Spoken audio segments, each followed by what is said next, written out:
Please join me in Gassho from a reading from the collected works of Shinran by Seikaku. With the pledges of friendship in this life, brief as a dream to guide us, we tie the bonds for meeting before enlightenment in the coming life. If I am behind, I will be guided by others. If I go first, I will guide others. Becoming true friends through many lives, we bring each other to the practice of the Buddha way. And as true teachers in each life, we will together sunder all delusion and attachment. Namo Amida Butsu. Namo Amida Namo Butsu. Amida Butsu. Namo Amida Butsu. Namo Amida Butsu.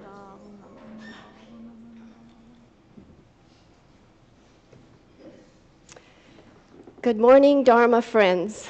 It's so nice to see you. Thank you for coming and being here this morning at Seattle Betsuin. It's been an event-filled week. We've had freezing temperatures for the first time this winter. It's not even winter yet. Hanukkah, funeral services of our past president, George H.W. Bush. Bodhi Day has happened, Pearl Harbor Day, the anniversary, and today is just a good day. Last Sunday, our guest speaker was my Dharma and Tokudo friend, Reverend Fred Pelger, minister's assistant at Tacoma Buddhist Temple. His Dharma talk was about acceptance and how grateful he is to the Tacoma Sangha, and especially for the Lotus class, for accepting him just the way he is. He related how he had always felt different growing up. And as he related his story, I recalled that I had always felt different growing up, too. I was the only Asian girl in my class. I didn't look like any of the other girls. I ate weird food, ate with chopsticks, and wore rubber zori slippers. And look, those are all in fashion today. I think we have felt different at some time in our lives, all of us have. The feeling of not fitting in. Now that I am grown and growing old, I finally feel I am the same as everyone else, same among all who are different. I feel pretty comfortable in my own skin, realizing that Amida Buddha accepts me just the way I am.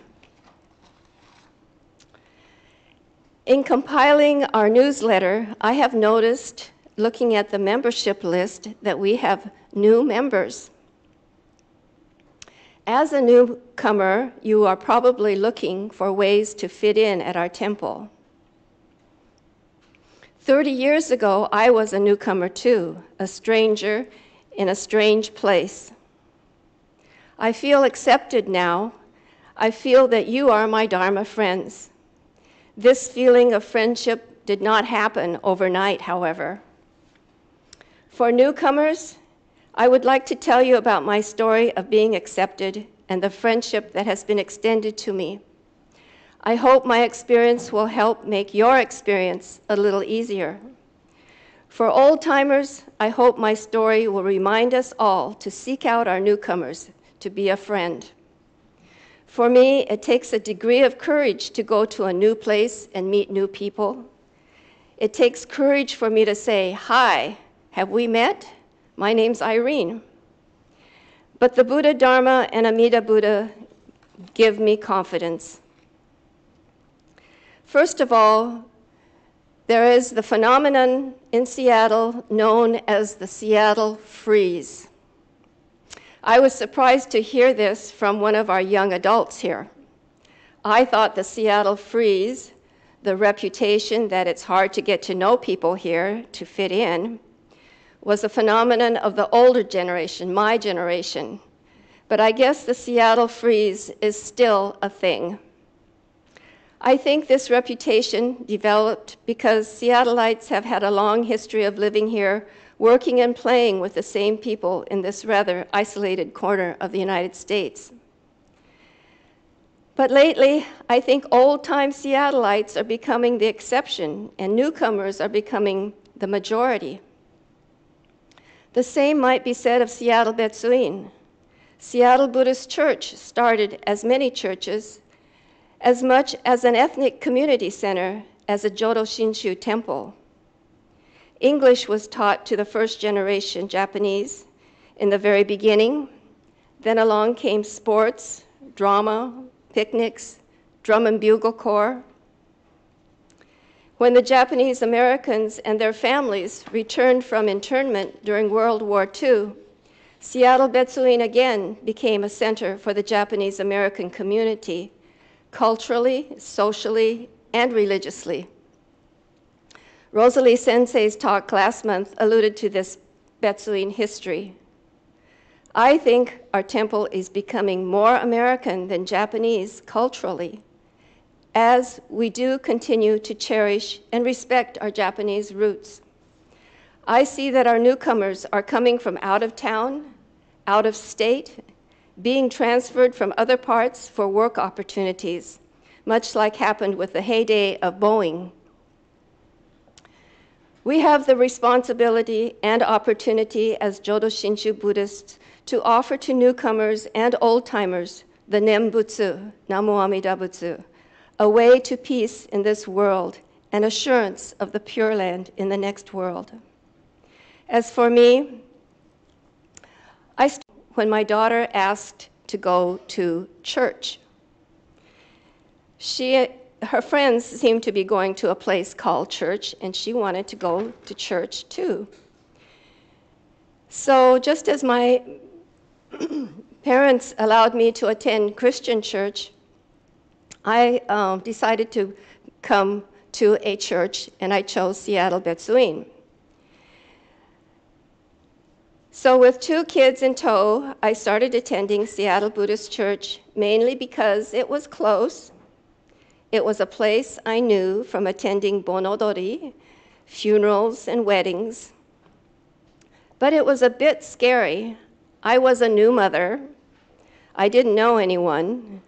The pews were familiar from my years of sitting in a Christian church, but the service with chanting and Buddhist terms were all new. I listened to the talks. I started attending seminars, religious meetings, conventions, and Dharma exchange. It was at Dharma exchange that I found my first Dharma friend. His name was Jim Akutsu. He was friendly, genuine, and kind. I think of him as my Zen Chishiki, the good friend who assisted and guided me on this path in Buddhism. I sat with him at Dharma exchange each week. I think he was the one big reason I kept coming back. After a while, it might have been months or even years, I finally began to feel I was fitting in among everyone else, especially among the other young parents at that time. My children became more comfortable in Dharma school. I became more involved. At first, I brought the donuts, made the coffee, swept the floors at Dharma exchange. Working together is how we get to know each other. We have time then to share family stories, to complain about our spouses, and to laugh together. Many of you have been attending our temple since you were babies. You might have run around these halls when you were little, and you learned all the nooks and crannies in this huge temple when you were chasing the big kids around. And now you are chasing your kids around. You are guiding others. Some of you are new to our temple, new to Buddhism, new to Seattle even. You are following those who guide. Some of you might be returning Dharma friends. Those who have left our temple, have gone to college, found jobs elsewhere, and have come back. You have come full circle, following and guiding, following and guiding. Jim Akutsu My first Dharma friend at Seattle Betsuin was a returning Dharma friend. He came back after the war, after standing up for what he thought was right.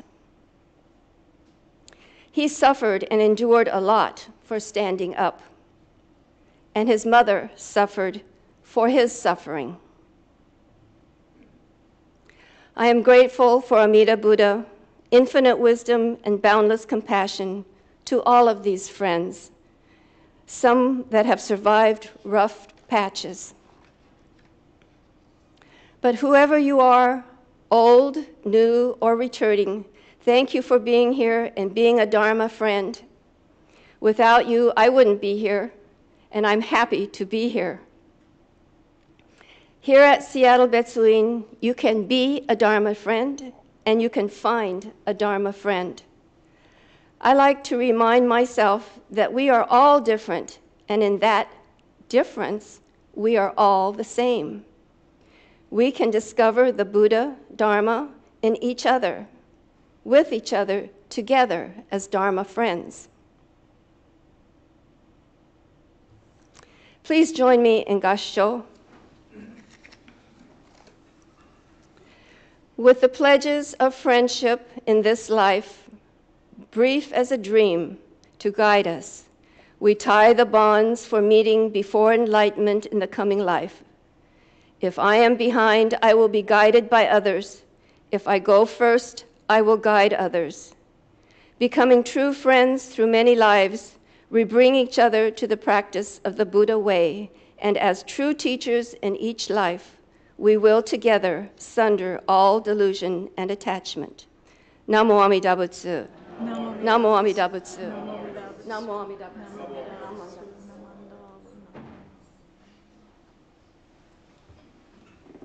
Thank you for listening.